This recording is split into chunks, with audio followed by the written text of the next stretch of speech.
قبل کے پنجابی میں سر میں نے کہا سرائکی تو نہیں آتی، پنجابی میں کچھ کہہ دیں، تعمیل حکم ہو جائے گی۔ اب موضوع بھی چونکہ آ گیا اس جگہ پر، نفی ذات کرتے ہیں سلطان الاولیاء ہے کون ہے؟ سلطان الاولیاء، اور نفی ذات کرتے ہیں کہ میں کچھ نہیں۔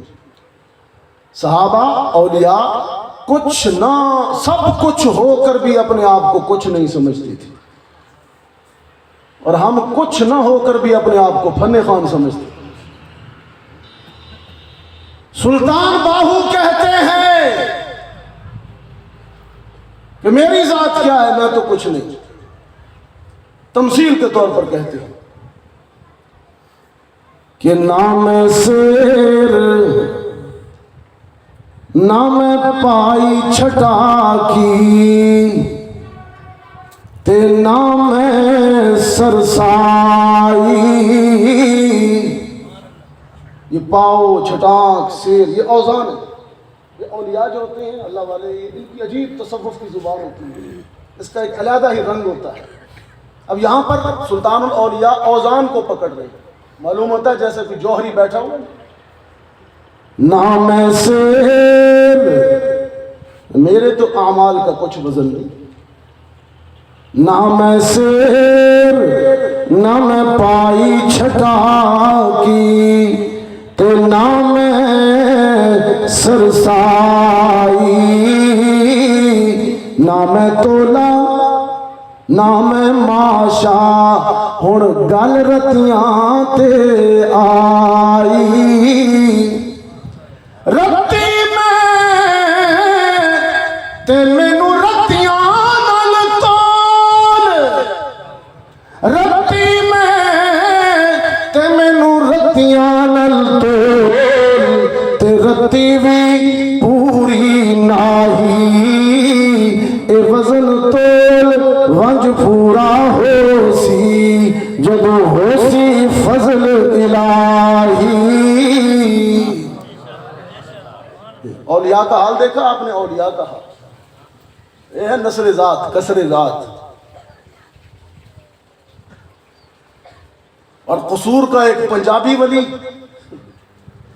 وہ میری برادری کو ٹوکتا ہے، علماء کو، کہ پڑھ پڑھ عالم فاضل ہوئے کدی اپنے آپ نو پڑھیا نہیں، جا جا وڑنا مندر مسیتاں کدی من اپنے وچ وڑیا نہیں، ایویں روز شیطان نال لڑدا ہے کدی نفس اپنے نال لڑیا نہیں، بلے شاہ آسمانی اڑدیاں پھڑ گئے جڑا گھر بیٹھا اینو پھڑیا نہیں، تے رب رب کر دے بڑھڑے ہو گئے، او بڑھے ہو، رب رب کر دے بڑھڑے ہو گئے ملا پنڈت سارے، رب دا کھوج کھرانا لبا سجدے کر کر ہارے، رب دا وسدا دل دے اندر اندھ وچ قرآن اشارے، بلے شاہ رب انہوں ملدا جڑا اپنے نفس نو مارے۔ نفی ذات ہے، جب تک قطع نفس نہیں ہوگا کچھ نہیں ہوگا۔ فاروق اعظم کو دیکھیے، رمک والوں وہ صحن حرم میں دیکھیے، صحن حرم کے کچے صحن میں 22 لاکھ مربع میل کا حکمران جس کے کردار کی دھمک نے کیسر و کسریٰ کو بھی ہلا ڈالا ہے، مسجد حرم کے کچے صحن میں سویا ہوا ہے، اینٹ کا تکیہ سرہانہ بنایا ہوا ہے، وہ صحن حرم اور ایک اینٹ کا تکیہ، کیا تربیت سرور عالم کا اثر ہے۔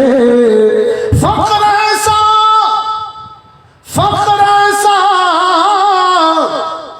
فخر ایسا کہ دے کیسر و کسریٰ بھی سلامی، اور حکم ایسا کہ دریا بھی جھکائے ہوئے سر ہے، اور عدل ایسا پکڑ سکتے ہیں کمزور بھی دامن، دو چادریں کہاں سے آئیں ہمیں تو ایک ایک ملی ہے، عدل ایسا پکڑ سکتے ہیں کمزور بھی دامن، اور وہ ایسا کہ خود ظلم کا دل سے زبر ہے۔ پھر آج ضرورت ہے تیری، پھر آج ضرورت ہے تیری اس نوع بشر کو، پھر آج کا مظلوم تیرا راہ نگر ہے۔ اور ہوتا جو نبی کوئی میرے بعد تو فاروق، ہوتا جو نبی کوئی میرے بعد تو فاروق، اس کا ہے یہ فرمان جو خیر۔ قرآن کیسے کیسے کردار تیار، دیکھا نا فاروقی جھلک نے اس کو بھی اڑا ڈالا۔ یہ رمک کے ساؤنڈ کا کام نہیں ہے، چونی ہو یا رمک ہو، اس گفتگو کو، اس جلال کو، اس جلال کی تاب یہ نہیں لا سکتے۔ قرآن کریم کے حوالے کیجئے اپنی نسلوں کو، ان علماء کے ساتھ، ان درویشوں کے ساتھ وابستہ کیجئے۔ یہ ظالم فتنہ،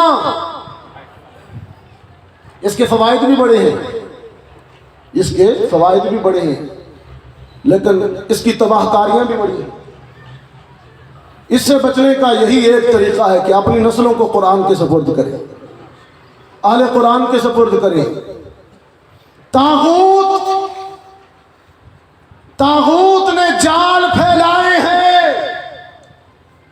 مدارس کی تعاون کی بندش کے لیے، مدارس کی طرف تعاون کی ساری راہیں مسدود کرنے کے لیے، بند کرنے کے لیے۔ آپ کو ہر طریقے سے ڈرایا جاتا ہے، فقر سے ڈرایا جاتا ہے، غربت سے ڈرایا جاتا ہے۔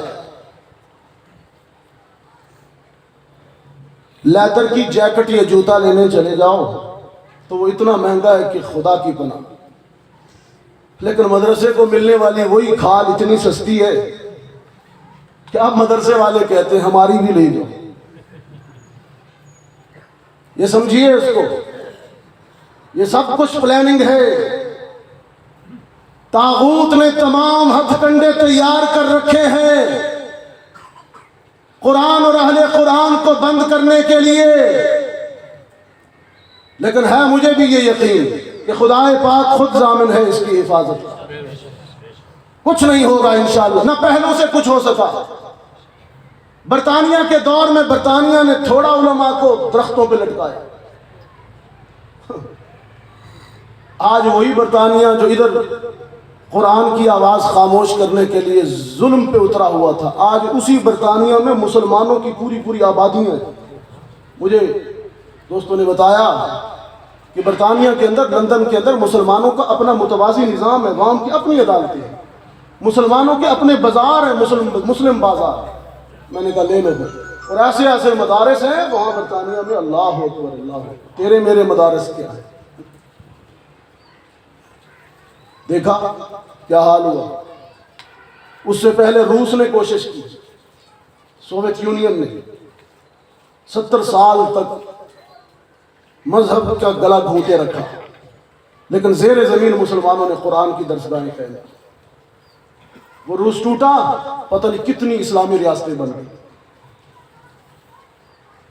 آج پھر ایک کوشش جاری ہے، ڈرون گرائے جا رہے ہیں، بم گرائے جا رہے ہیں، اہل قرآن کی آواز خاموش کرنے کی کوشش کی جا رہی ہے۔ لیکن آپ فکر نہ کریں، ہمیں بھی طائف کے اس مبلغ سے نسبت ہے جس نے برستی بارش، پتھروں کی بارش میں قرآن سنایا۔ ہمارے سامنے اس کا اسوہ ہے۔